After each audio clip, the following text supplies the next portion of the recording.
Good news naman sa mga kapatid nating Cebuano at Davaoenyo, umarangkada na ang libreng sakay program ng gobyerno sa Cebu at Davao City.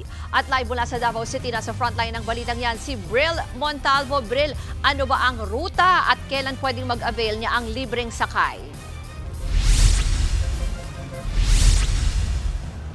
Ruth, may rutang MacArthur Highway, Talomo, Catalunan Pequeño, Mintal hanggang Calinan District ang Love Bus libreng sakay.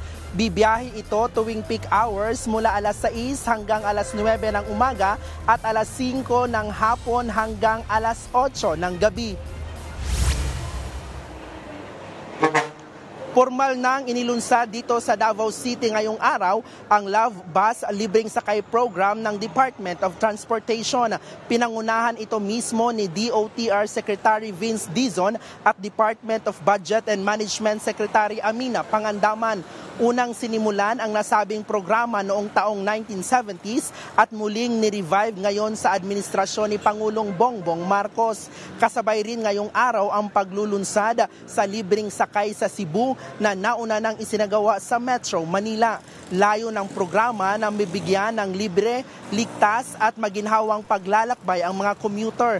Meron din itong 8 units. May CCTV at free wifi din sa loob ng bus. Inaasahang makakatulong ang nasabing programa sa higit 3,000 commuters kada araw. Ruth, tiniyak naman ng DOTR na tatagal ang nasabing programa hanggang sa matapos ang Marcos administration. Popondohan naman daw ito ng DBM taon-taon. Ruth. Yan po ang Express Report ni Bril Montalvo. Mga kapatid, Ruth Cabalfo, para sa mabilis na pasada ng mga balitang dapat niyong malaman, mag-follow at mag-subscribe sa social media pages ng News 5.